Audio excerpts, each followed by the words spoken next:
Assalamualaikum, welcome back to my channel Study Fun. So without wasting time, let's get started. आज का हमारा topic है constant volume process. इसको हम isochoric process भी बोलते हैं और आइसोमेट्रिक प्रोसेस भी बोलते हैं। प्रीवियस टॉपिक में मैंने थर्मोडायनेमिक प्रोसेस और उसकी एग्जाम जो थी रिवर्सिबल और इरिवर्सिबल प्रोसेस का डिस्कस किया था। तो इसमें अब क्या है कि हमारे पास नॉन फ्लो रिवर्सिबल प्रोसेस है, उसकी काफ़ी एग्जाम है। तो ये एक टाइप में से है कांस्टेंट वॉल्यूम प्रोसेस। तो इसको अब आज हम इन डिटेल देखेंगे। तो सबसे पहले तो हम इसकी डेफिनेशन देखते हैं। तो डेफिनेशन क्या होती है कि ऐसा प्रोसेस जिसमें गैस को गर्म और ठंडा करने के दौरान उसका जो वॉल्यूम रहता है वो कांस्टेंट रहता है। मतलब क्या है कि वॉल्यूम तब्दील नहीं होता। अब हम देख लेते हैं इसकी प्रेशर वॉल्यूम और प्रेशर टेम्परेचर डायग्राम। इन्हें हम बोलते हैं प्रॉपर्टी डायग्राम। अच्छा, तो सबसे पहले हम देखते हैं कांस्टेंट वॉल्यूम की पीवी डायग्राम क्या होती है। रेड लाइन आपको शो कर रही है और ये शुरू कहाँ से हो रही है, 1 स्टेट से शुरू हो रही है और 2 स्टेट पे जाके ख़त्म हो रही है। मतलब कोई भी हमारे पास आइडियल गैस थी जिसको हमने कंटेनर में बर्तन में लिया हुआ था और वो P1 T1 और उसमें फर्स्ट कंडीशन पे P1 V1 और T1 था। ठीक है, उसके बाद हमने थोड़ा सा उसको कुछ गर्म किया। गर्म करने के बाद उसकी हालत हो गई तब्दील और उसकी प्रॉपर्टी क्या हो गई, प्रेशर जो था वो P1 से P2 हो गया, वॉल्यूम जो था वो V1 से V2 हो गया और जो टेम्परेचर था वो T1 से T2 हो गया। तो ये एक लाइन है जो कि क्या शो कर रही है हमारे पास कांस्टेंट वॉल्यूम प्रोसेस को। और फिर जो ये लाइन है हमारे पास 1 से लेकर 2 तक ये शो कर रही है कि ये प्रेशर और टेम्परेचर की डायग्राम है। और ये डायग्राम बनती कैसे है, तो ये मैंने एक वीडियो बनाई हुई है आपकी स्क्रीन के टॉप राइट कॉर्नर के ऊपर, जहाँ मैं अभी अंडरलाइन कर रहा हूँ। यहाँ आई कार्ड मिल जाएगा, वहाँ से मेरी वीडियो मिल जाएगी आपको। अगर आपको यहाँ से नहीं समझ आती तो मैं वीडियो के डिस्क्रिप्शन में वो वीडियो जिसमें मैंने तमाम प्रोसेस की PV और PT डायग्राम सिखाई हुई है उसका लिंक मैं शेयर कर दूँगा। ठीक है। अच्छा, नेक्स्ट हम देखते हैं, हमने 5 स्टेप्स हैं जो कि हमने इसमें फॉलो करने। पहला स्टेप हमने PVT रिलेशनशिप, प्रेशर वॉल्यूम और टेम्परेचर के दरमियान जो रिलेशनशिप है, ताल्लुक़ है, हमने वो निकालना है। तो हम यहाँ सहारा लेंगे जनरल गैस इक्वेशन का जो कि आपके सामने है। हम क्या करेंगे, हमें पता है कि ये कांस्टेंट वॉल्यूम प्रोसेस है और कांस्टेंट वॉल्यूम प्रोसेस में वॉल्यूम 1 यानी कि गैस को गर्म करने के दौरान हम वॉल्यूम को क्या रखते हैं, सेम। यानी स्टेट 1 पे भी और स्टेट 2 पे भी हमारा वॉल्यूम क्या रहेगा, सेम। तो यहाँ से हमने V1 और V2 को जो है रेड से देखें तो नज़र आ रहा होगा, कैंसिल कर दिया है।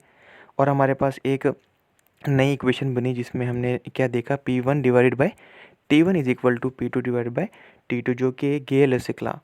हमने आइडियल गैस लॉस पढ़े थे जिसमें हमने देखा था गेल-लेसिक लॉ में, जो कि क्या बोलता है, किसी गैस का प्रेशर उसके टेम्परेचर के रास्त मुतनासिब होता है अगर उसका वॉल्यूम क्या रखा जाए, मुस्तकिल रखा जाए। ठीक है। तो जो कांस्टेंट वॉल्यूम प्रोसेस है ये गेल-लेसिक लॉ के तहत होता है। तो ये एक शॉर्ट क्वेश्चन बन सकता है कि जो कांस्टेंट वॉल्यूम प्रोसेस है वो कौन से आइडियल गैस लॉ के तहत होता है। तो वो कौन सा है भाई, गेल-लेसिक लॉ है। अब हम दूसरा स्टेप देखते हैं। हमने यहाँ निकाल लिया प्रेशर वॉल्यूम और टेम्परेचर के दरमियान रिलेशनशिप। अब हमें पता है इंटरनल एनर्जी का फार्मूला होता है mCV डेल्टा T या dt। m हमारे पास मैस है उस आइडियल गैस का, ये जो भी हमने गैस से बर्तन में ली हुई है, और CV क्या है, specific heat at constant volume, और dt हमारे पास क्या है, टेम्परेचर में तब्दीली। ठीक है जी।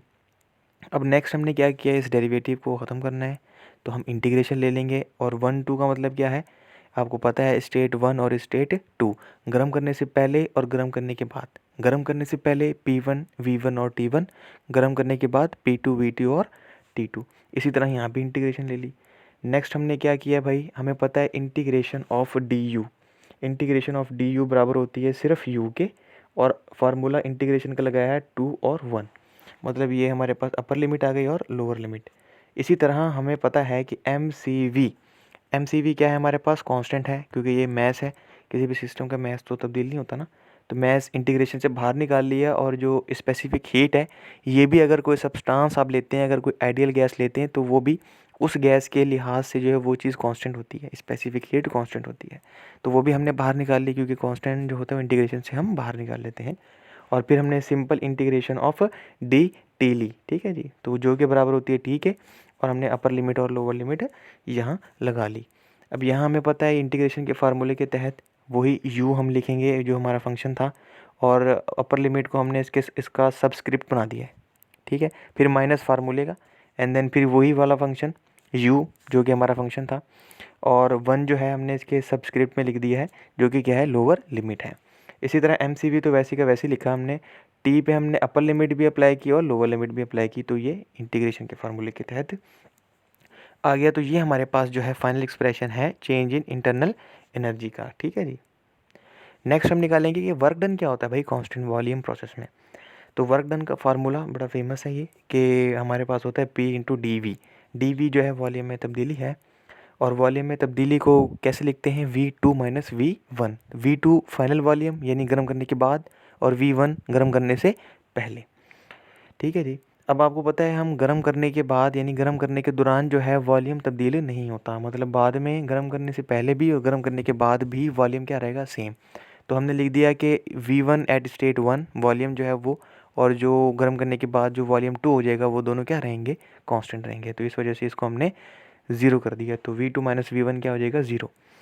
फिर हमारे पास वर्क भी क्या हो जाएगा, ज़ीरो हो जाएगा। ये 1 से लेकर ये जो 1 से एरो मैंने बनाया हुआ, मतलब ये स्टेट 1 से स्टेट 2 के दौरान जितना वक्त वर्क है। ठीक है जी।